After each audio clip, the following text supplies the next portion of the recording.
Welcome, Pewter Report readers, viewers, and listeners to a brand new edition of the Pewter Report podcast presented by Briar-Greaves Insurance. Protecting your assets starts with the company you can count on. That's with auto, homeowners, flood, boaters, and business. Go to briargreavesinsurance.com today or give them a call at 813-876-4166. It is a Monday edition of the show. We are back from Indy, from the NFL Combine, ready to recap everything that went on while we were in Indianapolis and the information we were able to get from the Combine. I'm your host, Matt Matera. Joined with me is the face that runs the place at pewterreport.com, SR, Scott Reynolds. Scott, hello. How we doing? We're doing great. We're excited to be with you, Pewter people, today as we're inching closer towards free agency, and we'll be kind of diving into free agency, but also talking about the week that was in Indy and how that affects the Buccaneers' potential draft plans. And we're excited to have Briar-Greaves Insurance as the sponsor of Pewter Report's podcast. This is a position that Celsius has held for quite some time. We want to thank them profusely for their continued support throughout the years. All good things must come to an end.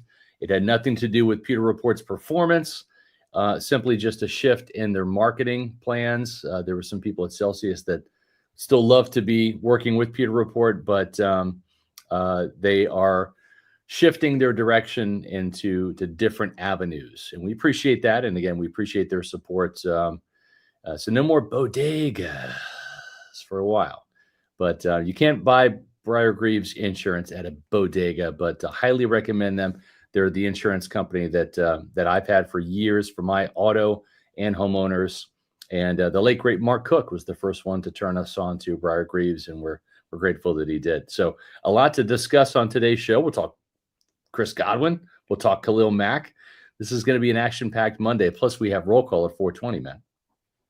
Yes, we do. Very excited about that. We didn't have a roll call last week with us being on the road and having a little bit of a different setup and situation. So we will have roll call today. Keep on the lookout for that at 4:20 when we get it rocking and rolling. And yeah, there's some Khalil Mack news. I know everybody wants to talk about Chris Godwin as well, rightfully so, especially with the Cincinnati Bengals franchise tagging T. Higgins. So we're here to talk about whatever you guys want to.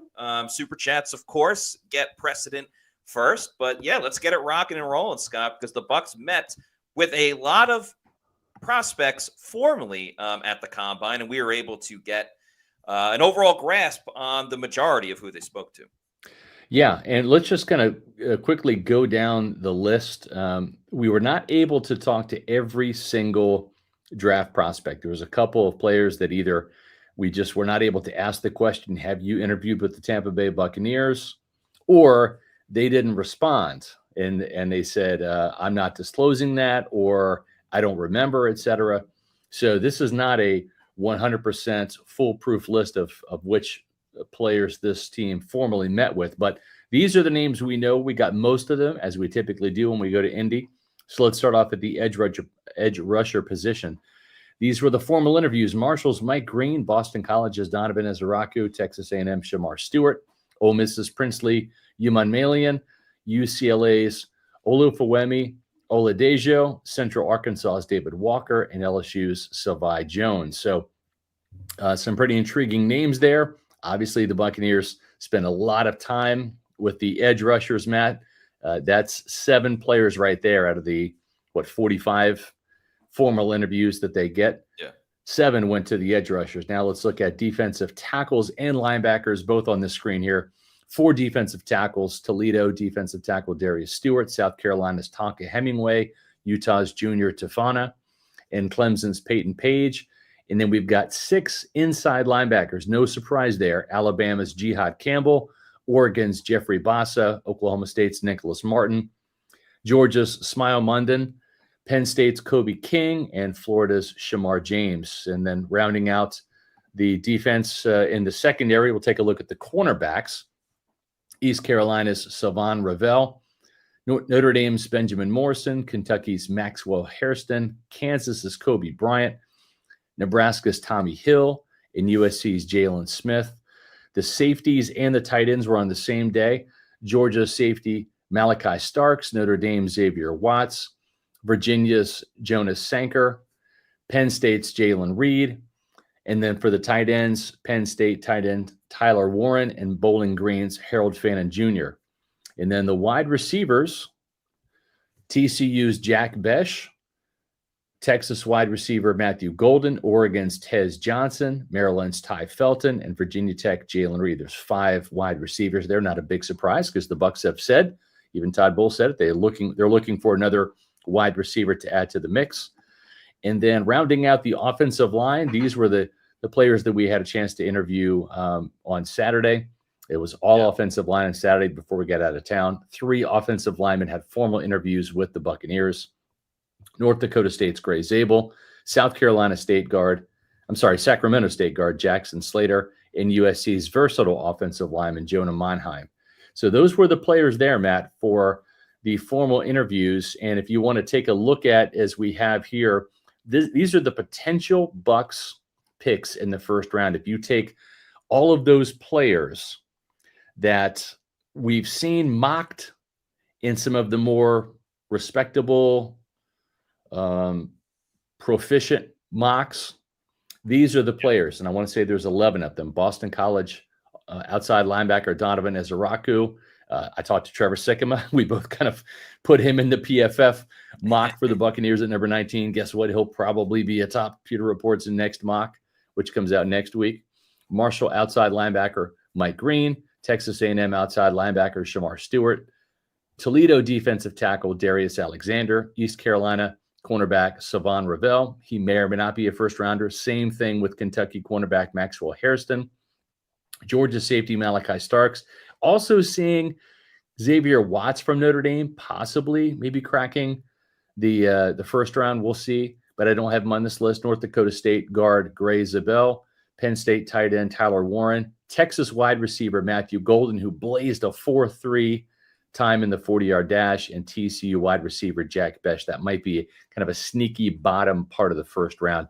Matt, your thoughts on all of those players that interview with the Buccaneers and these potential first rounders?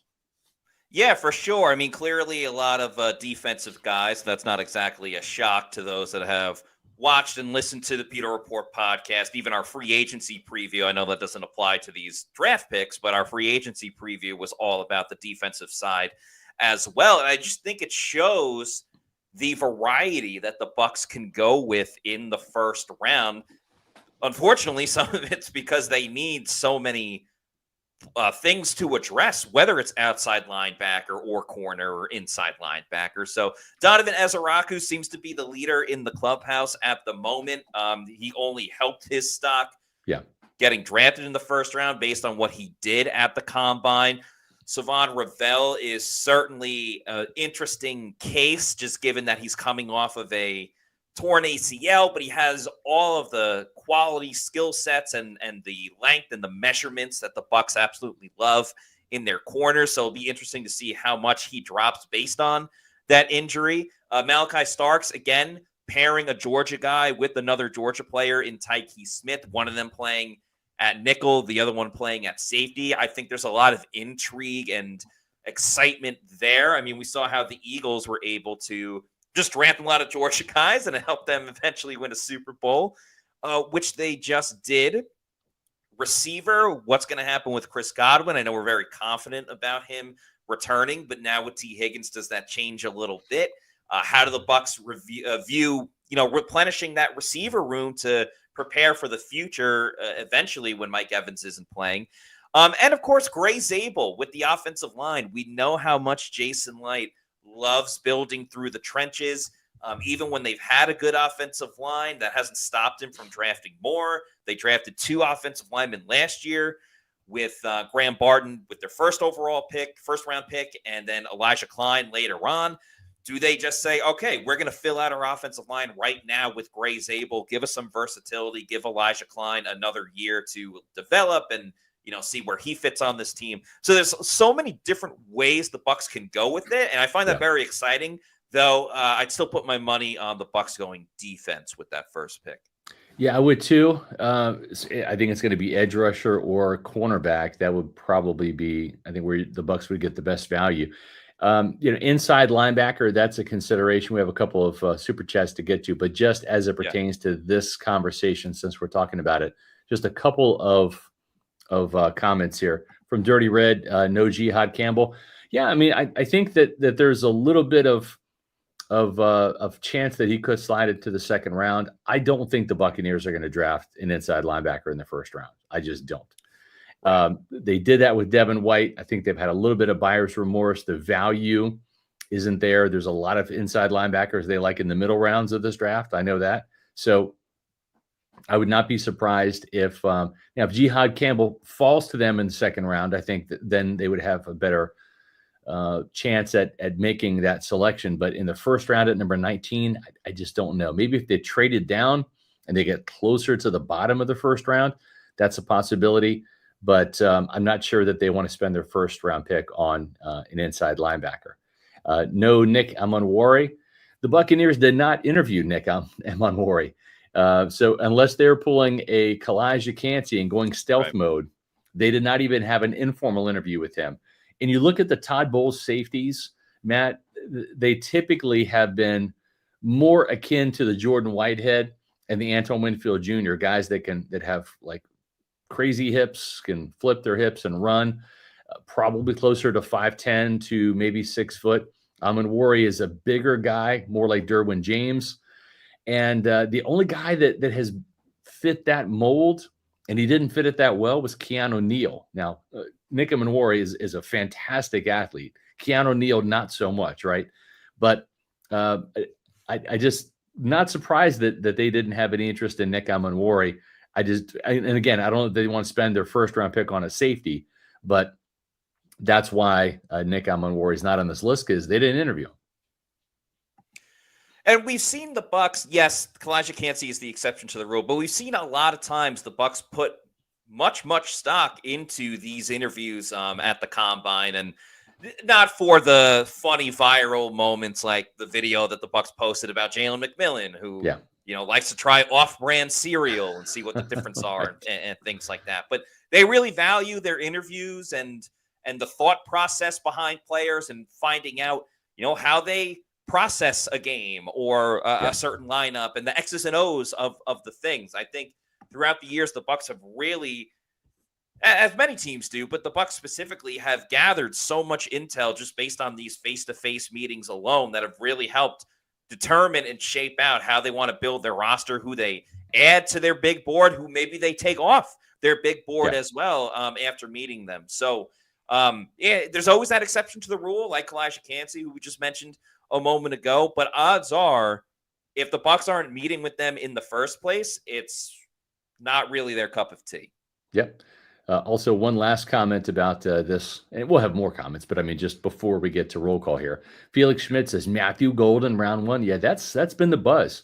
If you look at this guy's tape, and we watched it in Indy, we all kind of gathered around and we're looking at some of these prospects, especially the players that the Buccaneers had formal interviews with, just to kind of drill down on them. Matthew Golden is quite an exceptional receiver. Reminds me of a little bit of a smaller Chris Godwin, just kind of very purposeful in the way he runs routes. Physical player, will go up and has got great body control. He's a hands catcher. He'll make contested catches, big time along the sidelines, the back of the end zone. He's got great spatial awareness in terms of where he is on the field and the ability to separate. I'll admit, he doesn't look like a 4-3 receiver on tape.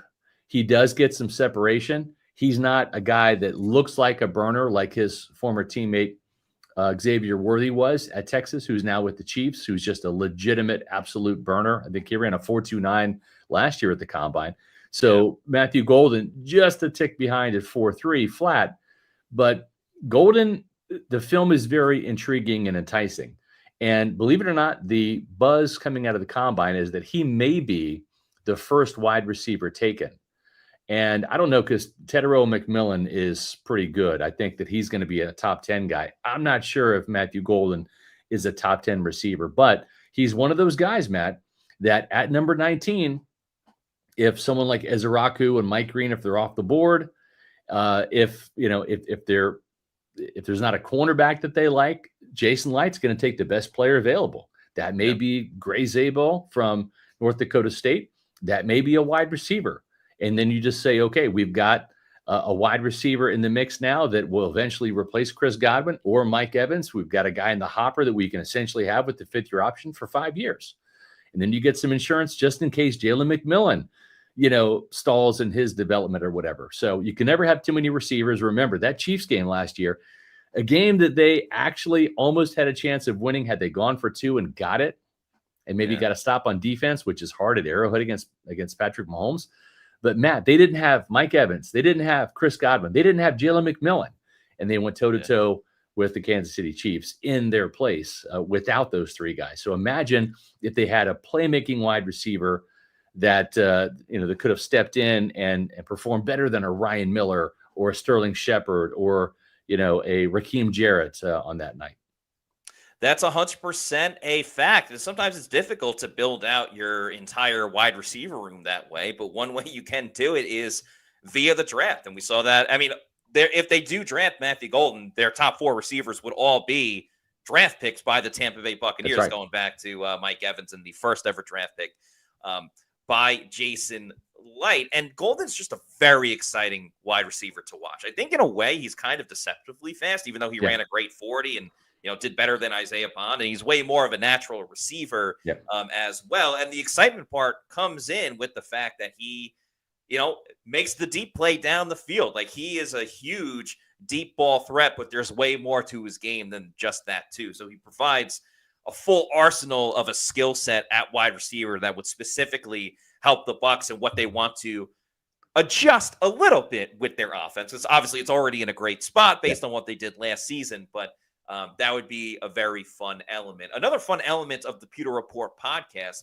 comes up at 4:20 on every Monday show when we are doing it live from our own studios. We love doing roll call. And if you're not familiar with our roll call from pewterreport.com, we do this on Monday Pewter Report podcast shows, and we love interacting with our fans as much as we can. We have awesome fans from across the globe. So one way that we do this is with roll call on Monday, where one of us will go on a conversation about the Buccaneers. Today, that'll be me. And in the meantime, if you want to put in the chat where you are watching from, we'll put that on the screen as well. Give a couple personal shout outs as well. So what I want to talk about today, and Scott, feel free to start putting up those locations on the screen. What I want to talk about today is the Buccaneers defensive line room. So you may have seen with the formal interviews that we mentioned before, not too many first-round grades for the defensive tackles that the Bucs have met with. They had 4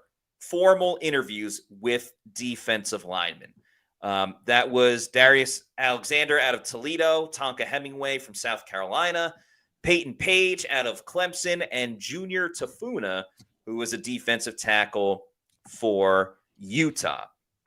And you might be thinking, why on earth are the Tampa Bay Buccaneers going to be drafting a defensive tackle when they have issues at safety and outside linebacker and inside linebacker and corner? Pretty much everywhere on defense, the Bucs need to address it with depth, maybe with the exception of defensive tackle. And if we're going to argue or discuss, I should say, where the Bucs' biggest needs are, there's no doubt about it that defensive tackle is on that lower number on the list. But what I think is important to point out and recognize is the fact that defensive tackle, there is a lot more rotations of that position than really any other spot on defense, particularly with the Tampa Bay Buccaneers. We see when Antoine Winfield Jr. is healthy, he plays 100% of the time. Levante David, even late into his career, is playing 100% of the time at inside linebacker. That's not the case with defensive tackle. Vita Vea played 63% of the snaps last year. Kalijah Kancey, Logan Hall, they were both at 48%. And yes, you can kind of hockey shift it in and out, have Vita Vea and Kalijah Kancey together, have Vita and Logan Hall together. There's other ways to go about the rotation that you want to have at defensive tackle. So when I talk about the Bucs drafting a DT, I'm not talking about replacing Vita Vea or certainly not Kalijah Kancey or even Logan Hall, who's going into the last year of his deal. What I am talking about is that the Bucs need to address the latter part of the depth in that defensive tackle room. The Greg Gaines, who I know is going to be a free agent. Will Golston, who we love, but is also going to be a free agent. He's up there in age. Mike Green, who signed a futures deal with the Buccaneers. CJ Brewer is an exclusive rights free agent as well. These are all guys that we should not be penciling in to the Bucs lineup next season if Greg Gaines is re-signed, and same thing with Will Golston. The Bucs need these players because they're going to be in the rotation when Vita Vea is not playing 100% of the snaps, and same with Kalijah Kancey. So that's why they're meeting with these guys this week, and that's why, to me, it wouldn't be a surprise because eventually Vita Vea will have to be replaced. And when that time comes, sure, they'll look at the next draft and see who's the top defensive tackle off the board. But you want to keep that rotation fresh with, fast guys, strong guys, younger players that are hungry. And I think that's what Tampa Bay may do this year. And I spoke to Tafuna as well, who had his first formal meeting with the Buccaneers. And he gave a little insight about what that meeting was like. And he said, it's all about being yourself, and you never know how it is once it goes. He felt that he had a great time. But the thing that I really took away from is when he said they pulled up some film of me getting my hand swiped down. I hit the turf. I answered. I said, hey, man, that's my first turf burner of the season. That's what the play was right there. So I like that the Bucs, and Todd Bowles kind of alluded to it as well when he talked about interviewing, like coaches and offensive coordinators and things like that, that he's a little bit of a tough interviewer. So I like that we're learning that in these interviews, they're calling out your flaws as much as your greatness on tape. And they're giving a lot of good feedback to guys that may not even be on their team. But don't be shocked if the Bucs draft a defensive tackle this year. Probably a day 3 type of thing. Right. But it's a deep position. Always room to replenish that room. Yeah, it's a very deep position. Kirk Howell asks, what defensive line will be there late? Well, if you look at this list here, just the first 4 names, because those are defensive tackles, these are the formal interviews. There's a bunch of informal interviews as well. But Darius Alexander will be long gone. He's probably a late first-round pick. The South Carolina defensive tackle, Tonka Hemingway, very athletic guy. Utah defensive tackle, Junior Tafona. He's more of like a nose tackle type. And Peyton Page from Clemson. Those are going to be later round guys as well, day 3 guys. So any of those 3 guys would be in the mix for day 3 consideration for the Buccaneers at the defensive tackle spot based upon those formal interviews. So, but speaking of interviews, well done, Matt, with the roll call today. We had some great participation. I want to give a couple shout outs if we could. Alabama was well represented from our friend Paul Bowen from Prattville, Alabama, as well as Brew 10-13, Birmingham, Alabama, says go Bucs.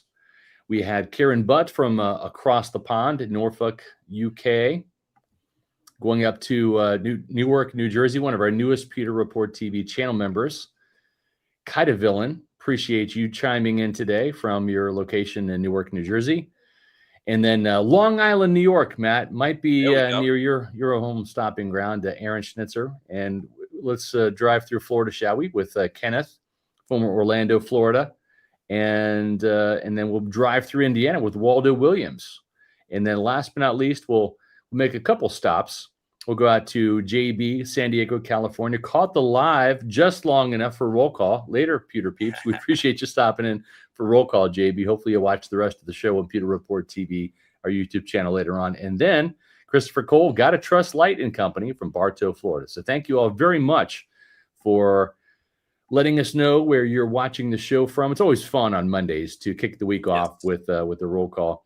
And it's always fun to recognize our Pewter Report TV channel members, especially our Pewter Platinum members. Scott Federico, Rathel Gordon, Noah Parr, Scotty J, Dave Anderson, Eric McMillan, Zach Jarvis, Hezo813, Ash Fishpool, Joel L. Rican, Sam, John Dale Morris, Zach Brannigan, and new member, Ronaldo Paz. Thank you very much. And speaking of new members, these are new members that have rejoined, or leveled up with regards to our Pewter Report TV channel membership: William Spencer, Kai Villain, Payday 339, Dave Navarre, Neptune Society, and Rich Bucs Fan B. We appreciate everybody, all of you guys, for joining our team here at the Pewter Report TV YouTube channel.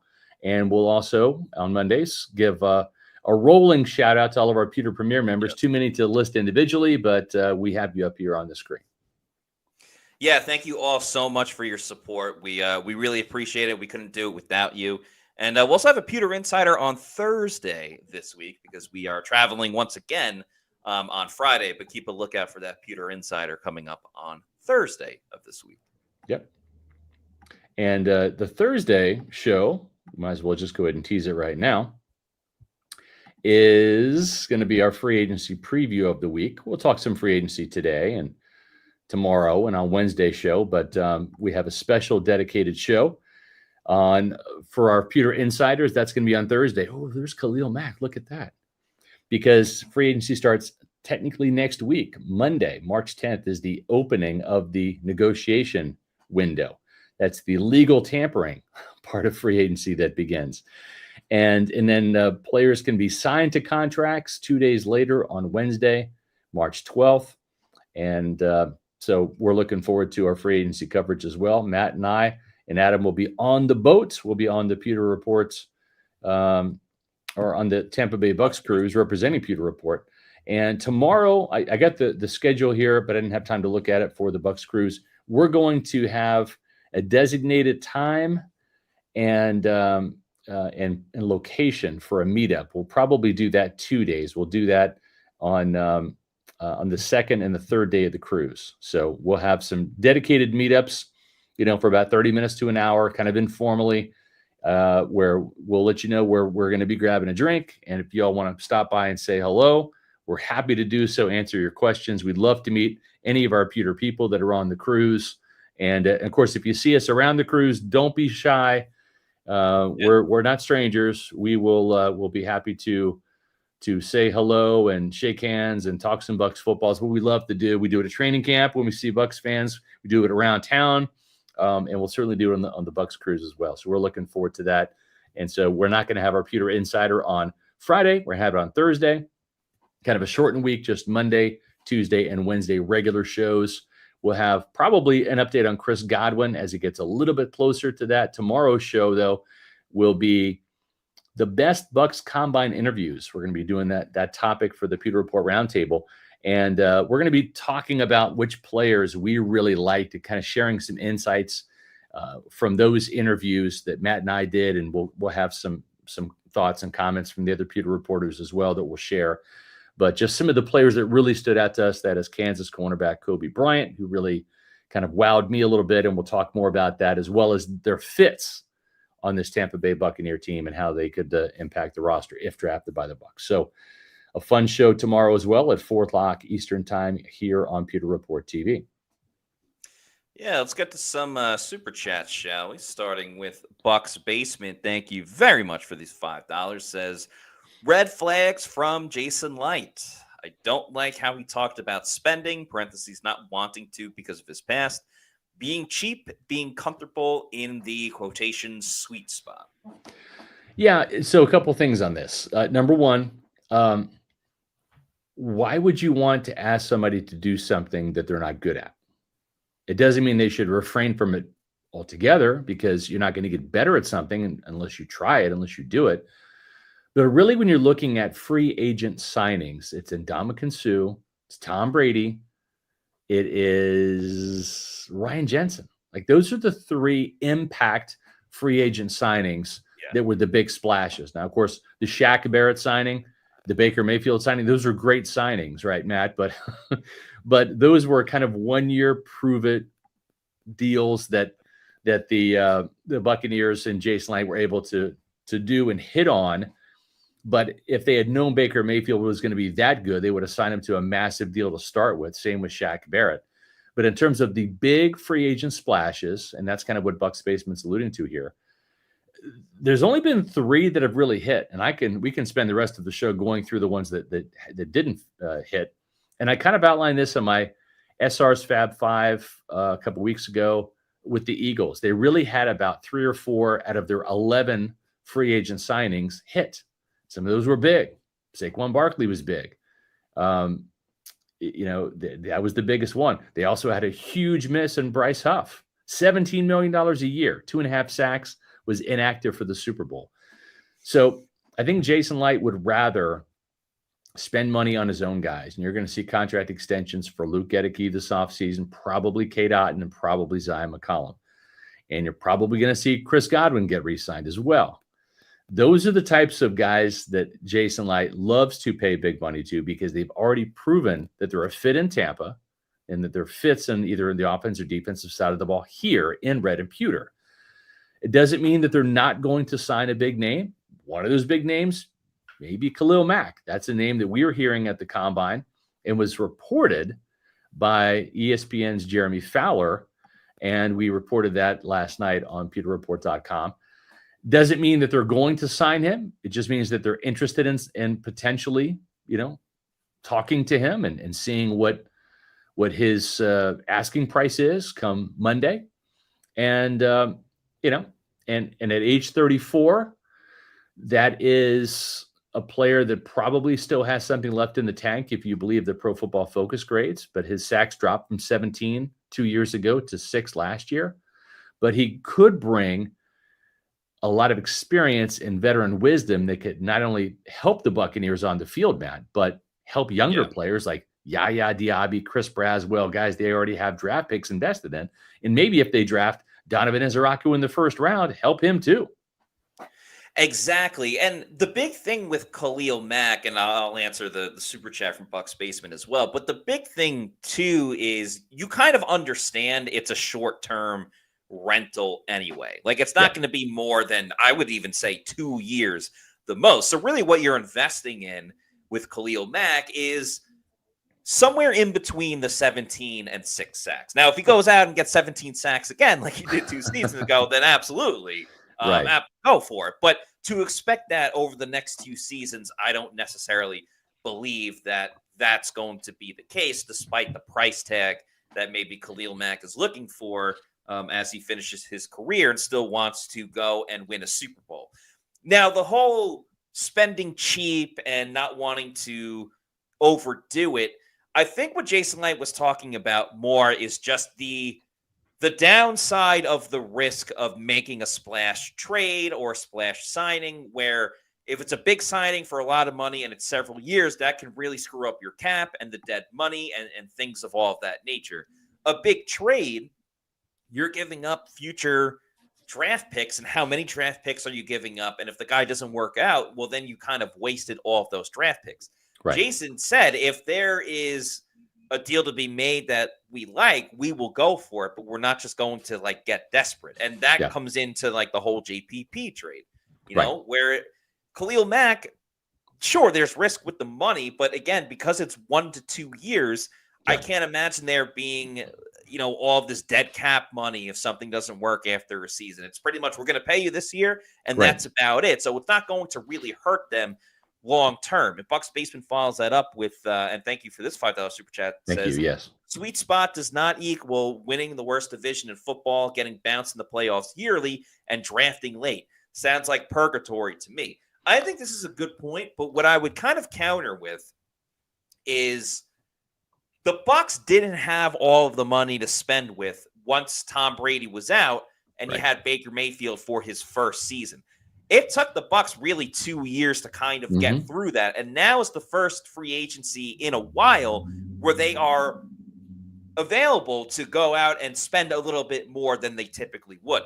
That's why I would say you got to give them this season and next season to truly decide if they are a legit contender or if they are a good team, but not necessarily going anywhere. Because by 2 seasons from now, if the Bucs haven't made at least an NFC championship game, and remember, Baker Mayfield's contract will be done in 2 seasons from now. At least it'll be up, and we'll see what happens there. But then you can kind of start having the conversation of, should you just kind of strip it down, keep some core pieces, and start over? Or do you think you are a player or a piece or two away from making the Super Bowl and reaching a conference championship game first. Because if the next 2 seasons, if they get bounced in the first round, well, then I think you kind of have to start over or kind of pivot in a new direction or reapproach the way that you're addressing free agency. Because if you're not going further into the postseason, well, then all these bargain things aren't really working, and something needs to defer a little bit.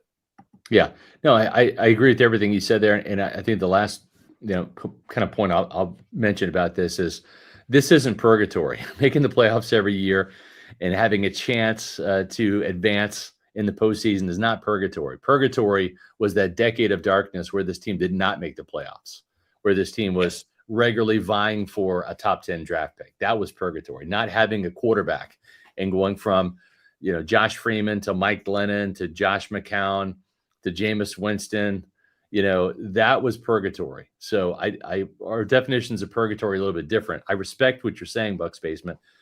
But at the same time, and I saw a comment, I forgot where it was here in the chat, but yeah, I mean, and the same thing holds true. Jason Light is not very good at drafting off, or I should say outside linebackers, but I have some hope that Yaya Diaby will take the next step. He became a complete edge rusher last year with the exception of getting to double-digit sacks or having like a really high sack number 8, 9, 10, et cetera, right? I think that he is that close away, and I believe that Larry Foote's the guy that can get him to that finish line. I also believe that Chris Braswell was a product of George Edwards loving Joe Tryon-Shoyinka too much and not giving him enough snaps. And I think there's an opportunity for him to make a big jump. Both Jason Light and Todd Bowles were optimistic about that. Is Chris Braswell starting caliber? I don't know. But I wouldn't mind having him as my outside linebacker 3 or 4. Imagine this scenario. You sign Khalil Mack. It's a short-term deal. He's going to pay dividends in the locker room, in the meeting room, on the practice field, as much as on game day, helping mentor these young, and we're talking about a future Hall of Famer here. Yeah. Mentor these young edge rushers. It doesn't prevent you from drafting a Donovan Ezaraku. If your first 4 on the depth chart are Khalil Mack, Yaya Diaby, Donovan Ezaraku, and Chris Braswell, that's not bad. That's not bad. I agree. And then maybe you re-sign Anthony Nelson as kind of your steady Eddie, help on special teams, be that kind of plug-in guy if there's an injury. If he's your outside linebacker 5, sign me up, because I think that would be dynamite. And again, what makes this all possible, for me at least, and I think for Todd Bowles and Jason Light also, and I think you'll agree with me, Matt, I won't put words in your mouth, but Larry Foote coming back to outside linebackers coach makes all the difference in the world. I think that he can level up this room, much like we saw Justin Peele level up the entire tight end room, right? Otten got better. Payne Durham got better. We saw Devin Colt make strides at the end of the season, or better yet, Kevin Carberry, how he leveled up the offensive line, right?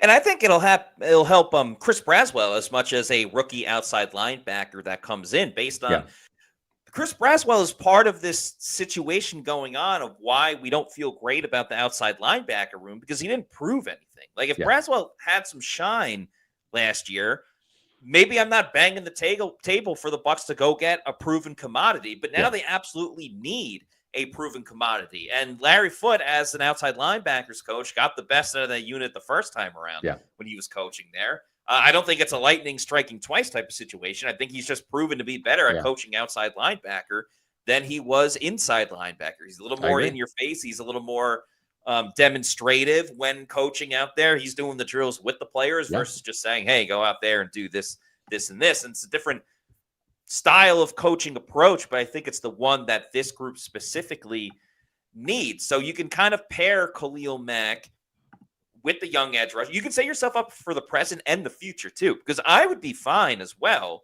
And Keita Villain, thank you for the 99-cent super chat and this $1.99 super chat. It says, any update on Khalil Mack? I would love if the Bucs sign Khalil Mack, and then if the right guy is there at edge rusher in the first round, maybe even in the second round, doubling up at edge rusher, and that still gives you the rest of the draft and whatever you did in free agency to address inside linebacker and corner as well. And maybe it changes some of their decisions as well when it comes to Jamel Dean at corner, et cetera, et cetera. If you know you have Khalil Mack on this team and you feel better about the pass rush overall, that may spare some other guys that might be on the chopping block. So I'm all in for Khalil Mack. The Bucs have interest, but they're not the only team that has interest. You know, there's a reason why he's ranked as one of the top free agent possibilities out there this year. The Bucs aren't going to be the only team in on him, but how much are they willing to pay? What's his overall price going to be is the big question. How much are the Bucs willing to put in the resources to get that 4-man pass rush that Todd Bowles spoke about at the Combine? Yeah, I totally agree. We got a couple more super chats to get to. Yeah, Brandon Pinkston, thanks for the $5 super chat, kind of staying on the same topic. What do you guys think of Khalil Mack possibly signing with the Bucs? Love the show, fellas. Keep up the good work. Thank you. Yeah, I mean, again, what I like about this is it's going to be a short-term proposition, right? And I think there's a sense of urgency for Khalil Mack to win a Super Bowl, right? To go to a team that is going to be a Super Bowl contender. And I think the Buccaneers, with another good draft, with addressing some of these needs in free agency, shedding some dead weight, they've already kind of done that with Jordan Whitehead, and I think they're going to do that with Jamel Dean. If you replace those guys with upgrades, this team, I believe the Super Bowl window is open. I can see this team being the front runners for the NFC South again. You win the division, you get the home playoff game. It's gone in the Bucs' favor one time out of 3 under Todd Bowles. Hopefully he evens that up this year. And I think that could be an attractive spot for Khalil Mack. Plus, too, you have what he was making in California in that incredibly high state income tax state out there, where they tax you through the nose, and you can come to Florida and actually make the same amount of money, but it's going to show up in the salary cap differently because there's no state income tax in the state of Florida. It's what makes Florida, one of the things that makes us great is you have to pay the state income tax. So there are some real benefits to that. And again, I think it doesn't preclude, whereas like if you sign Josh Sweat to a 4-year deal, that pretty much precludes you from drafting another edge rusher, right? Because Yaya Diaby is going to be one of the starters. If you're going to make that type of investment into Josh Sweat for a 4-year deal, let's say $16, $17 million a year, he's going to be your other guy. And you hope that he doesn't get fat cat syndrome, and you hope that he doesn't become the Bryce Huff that Bryce Huff was when he was a 10-sack guy with the Jets going to Philly, where he was a 2.5-sack guy, because then you really swing and miss, right? So I can see the logic in it if they go that route, because it's more of a short-term proposition, and it kind of forces, because the time is ticking on Khalil Mack's play clock. Yeah, he's going to bring his A game. He's going to feel that sense of urgency to give it his all, the last hurrah, probably his last contract, right, and try to win it all with the Buccaneers. And we've seen him be successful in every spot that he's been to. And I think that's important because we've talked about it on this show of like, not every player is a fit on every single team. And sometimes they go somewhere new and it just doesn't work out. I mean, he went to the Raiders, he went to the Bears, he's been with the Chargers. He gets to the quarterback no matter what. So you just hope and pray that Todd Bowles asks him not to drop back in coverage. I don't think he would necessarily, given the stature of Khalil Mack. But he's certainly someone, like weeks ago, I've had on my mind about maybe he's a rental player for a year or two for the Bucs with the Super Bowl window open. I'd love to see him in Tampa. Yeah. Just like on Mondays, I love going to walk-ons because they have happy hour from now until close. What an amazing comeback, Coach. You're not kidding. I mean, we did lose the game badly, but coming to walk-ons afterward, the team got a much-needed win off the field. Walk-ons for the win. That's right. Walk-ons happy hour this week, folks, and every week. It's Monday from 3 p.m. to close. Tuesday, all-day happy hour, including $5 Tito's. 2 happy hours on Wednesday and Thursday, 3 p.m. to 6 and 9 p.m. to close. And then your Friday happy hour from 3 to 6. You get $3 happy hour pours, $3.99 domestic pints, $4 house wines, $5.49 22-ounce domestic drafts. And their starters are sensational. $6 fried pickles and small waffle cheese fries, $7 boom boom shrimp and queso dip. $8 will get you the boneless wings and my favorite, the cheeseburger sliders. And when you go to Walk-Ons, make sure that you sign up for their Walk-Ons Rewards. That's right, the Walk-Ons Rewards app. It's free to download. And when you do, you get free stuff. You get free mozzarella logs when you download it. So make sure you do that every time that you're there. You're going to get rewarded, and you can earn a bunch of discounts and free stuff. And speaking of rewards, try their wings. Their wings are amazing. When you try them with the new Southern bourbon sauce for a limited time only, you can earn 100 bonus points. That's it, just for trying the sauce. It's that good. I've had it. The wings are phenomenal. And make sure that you get your 100 bonus points on the Walk-Ons Rewards apps. Walk-Ons, 3 locations in the Tampa Bay area to serve you: Wesley Chapel, Midtown Tampa, and Lakeland. We have a 1999 super chat from Black Gold 1999. Thank you so much for your very generous super chat. As they say, hey guys, what's the plan with Joe Tryon-Shoyinka and Logan Hall? Are we keeping them around for another year? And what's up with Jose Ramirez? Will he get some playing time this year? Great questions. JTS will not be back. He is a free agent. Right. The team will move on from him, much to the chagrin maybe of Todd Bowles and George Edwards. I don't think the front office is going to sign him. He is not going to be an option this year. So they're going to move on from him. Logan Hall, I think, really saved himself last year, Matt. He was probably one of those guys they might have wanted to part ways with earlier, but 5.5 sacks, a little bit of a breakout year. I don't know that they're totally sold on Logan Hall, but, you know, he had his best game of the year, 7 tackles against the Commanders in that wild card game. I think the arrow's pointing up. You're going to get the best of Logan Hall, I think, in his contract year, which is this year coming up. Now, whether this is his last year in Tampa or he does enough where they really want to keep him as that third wheel with Kalijah Kancey and Vita Vea, that remains to be seen. That's what this year is for. Jose Ramirez, Matt, we've talked about it before. 3 sacks against Jacksonville. We were there to see it. And then pretty much practice squad, inactive list, the whole shebang.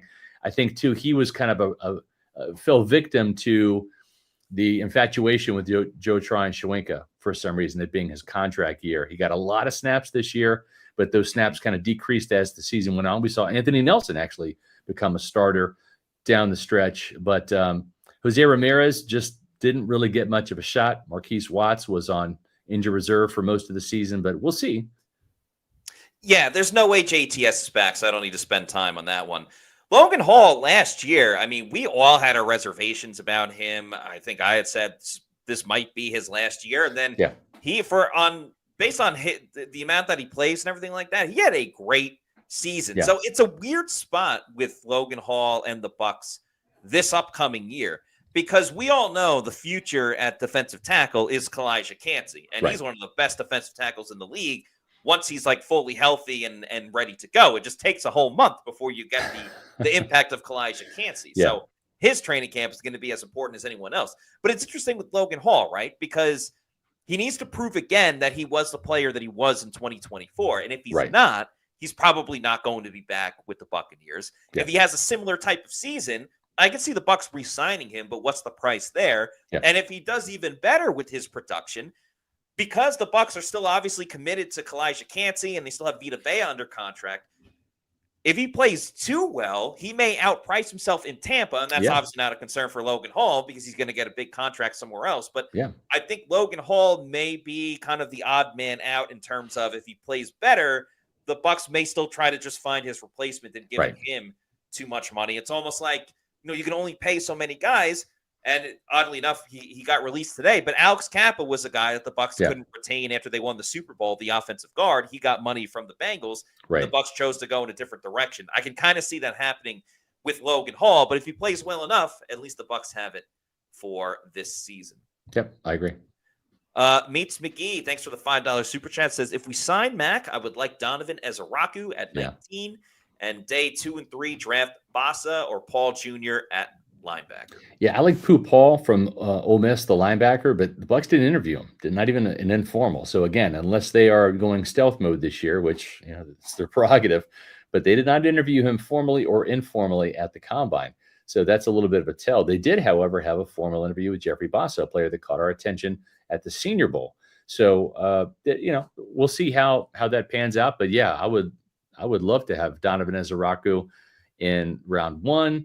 and then maybe Jeffrey Bossa in round 3. I'm not sure he's really worth a second rounder. Maybe you get a cornerback there, but Jeffrey Bossa in round 3, that seems like a good fit right there, Meets McGee. And thank you very much again for re-upping and becoming a Pewter Report TV channel member. We appreciate that. Thanks to XJ Smooth X with the $9.99 super chat. I agree with keeping picks if that's your process. Use it on your strengths in drafting, into your offensive line, into your defensive line. Light's history has more proven success on those positions early in the draft. Yep. Just saying. That's true. And, he couldn't help himself to interview Gray Zabel from North Dakota State, who we all kind of said he's got a mustache like Luke Gedeke. He's from North Dakota State, like Cody Mauch, and he kind of looks in the face, like Gedeke as well, or Ben Bredesen. So he would be a great fit on that offensive line. It actually kind of looks like with kind of like a boxy head and a boxy frame, looks like Graham Barton too. So we'll see. I mean, you don't want to rule it out, but imagine if this team did draft Gray Zabel at 19, Matt. Let's say some of their defensive players that they really wanted were off the board, and it's too big of a leap to draft somebody, too big of a reach, to get a defensive player that they like at number 19, and Gray Zabel's there. What you have then is you've got left tackle Tristan Wirfs, you've got Gray Zabel from North Dakota State at left guard, you've got Cody Mauch from North Dakota State at right guard, you've got Graham Barton, who will be in his second year of a 5-year deal because he's a rookie, first rounder, at center, and they're going to re-up Luke Gedeke. That starting 5 would be your offensive line for at least the next 2 years, because Cody Mauch is entering year 3 now, and he's probably going to get a contract extension. So this offensive line with Gray Zabel from North Dakota State, if they go that route, would be set for at least the next 2 years, if not longer. And if you have a great offensive line and defensive line, at times that feels like half the battle. Like if you have a great O-line, then trying to find a fourth wide receiver doesn't feel as harrowing, because you could just run the ball a ton. And that's essentially what the Bucs did when Mike and Chris were out, and Jalen McMillan as well. They relied on that running game. They relied on, getting production from their tight end and K-Dot. So having a beefy, great offensive line can still make you a fantastic offense. It would just look very different. And same on the D line. I mean, the Bucs had the blueprint when they won the Super Bowl in 2020 about just having a great pass rush again to the Chiefs. And, the Eagles did it a couple of years later. We saw it even when Brady was on the Patriots. And when they lost the Super Bowl, it was because the pass rush was able to get to him. And that, in many ways, ultimately decides who wins and loses a game. Yeah, it's kind of like when you're looking for protection up front, you're going to go with Briar Greaves, because protecting your assets starts with a company that you can count on. Now, their auto insurance, business, and I have Travelers through Briar Greaves myself, but they just got picked as one of the Geico agents. That's kind of an exclusive deal. They're only one of the handful of agents in Florida that can make that claim with Geico. Geico's got a great appetite for younger drivers, high school, college-age kids. They're some of the most expensive burdens for a parent's auto insurance costs. I know that for a fact. I've got some myself. Briar Greaves Auto Insurance has been able to save families thousands on their insurance costs, and they can help you too. Why is that? Because there's no more wondering if you're going to get the best deal, because you're going to know what everybody has to offer. And that's where Briar Greaves has the ability to shop all these auto carriers, do all the legwork for you, and come back to you with, hey, this is the best plan with the cheapest prices for your family, the most affordable rates. So Geico does offer some very competitive rates, whether Geico is right for you or whether it's Travelers or the other different carriers that Briar Greaves offers. Make sure you go to BriarGreavesInsurance.com today. That's Briar, B-R-I-E-R, Greaves, G-R-I-E-V-E-S, or call their office at 813-876-4166, 813-876-4166, 813-876-4166. And be sure that you work with an independent agency you can trust. This is my agency of choice, and tell them that Scott Reynolds and Pewter Report sent you. Okay, we have one more super chat to get to. Thanks to Mike Wells for this $10 super chat. Says, awesome show so far, Matt and Scott. With free agency starting in a week, do you think we might see a few restructures in the next few days to free up some cap space? Typically, what Mike Greenberg does is he will restructure as he needs to. So it's kind of like a cut as you go type of situation. So he's not going to sit there and restructure the deals of Baker Mayfield and Mike Evans and Antoine Winfield Jr. and clear up like $30 or $40 million worth of cap space. He'll do one at a time. As the Buccaneers have a need, then they'll go ahead and make up enough salary cap space for that. Sometimes you'll see, to kick things off, maybe 2 deals get done right off the bat to allow them to have some space if they want to jump into the first round of free agency, if you will, that first opening salvo. It's typically not where the Buccaneers come into play. They want to see how the market settles. All of the big names get all of the ridiculous money deals right up front. And then they like to kind of look at the landscape and see if there's any bargains. Was there an A-tier guy that when the musical chairs stopped, they were left without a seat, right? And now maybe that A-tier guy comes at a B-tier price, and that's really where the Buccaneers love to find some value. And they're going to go bargain shopping too. They're going to get some bargain guys. They're going to try to find the next Shaq Barrett, the next Baker Mayfield, or as the Philadelphia Eagles did, the next Zach Bond, 1 year, $3.5 million, Oren Burks, 1 year, $1.125 million.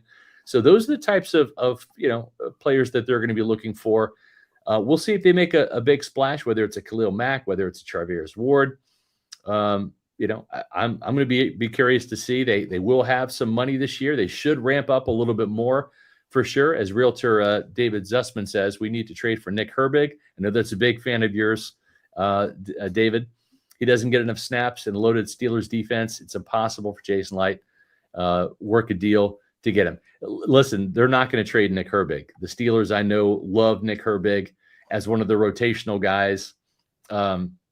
You can never have enough good depth. If you have a good pass rusher, you hang on to them until the very end. Joseph Osai from Cincinnati might be that guy who's kind of the third wheel in Cincinnati behind Trey Hendrickson, behind Sam Hubbard, who is now hitting free agency. They can't afford to keep him and Hendrickson and the receivers. He was a guy that had 31 pressures and 5 sacks last year. He might be that next guy where they do a 1 year, $4 million deal and see if he can play and maybe break out, maybe a change of scenery, more playing time, sparks him to live up to his potential. I just think it's important for the Bucs, if they want to sign a couple of players on cheap deals, fine, but don't let that be the only move that they make at that position specifically.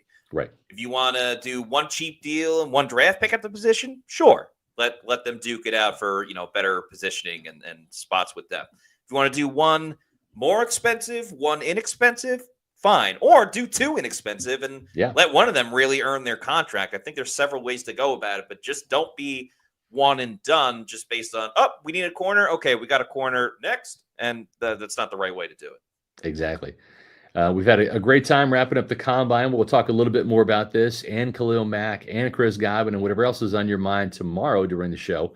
We're going to be talking about the best Bucs combine interviews. You can read our story tomorrow, Pewter Report Roundtable. That's going to be the topic, and we'll kind of expand on that in the show tomorrow at 4:00 p.m. here on Pewter Report TV, our YouTube channel. Make sure you hit the subscribe button on the channel and like our videos, as well as leave a comment that helps us with the YouTube algorithm. We'll have a show on Wednesday, but Thursday's show, we know what it's about. It's a Bucs free agency preview for our Pewter Insider show. That's going to be on Thursday this week at 1:30, and that will be for our Pewter Platinum and Premier members. That's right. And in the meantime, if you're not already doing so, please follow us on our social media on X, Facebook, and Instagram. We are at Pewter Report.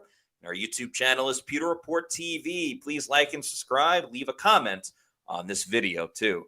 That'll do it for us on today's show. For Scott Reynolds, I'm Matt Matera saying thanks, everybody, for watching. We'll see you tomorrow at 4 p.m. for another edition of the Pewter Report podcast. Out.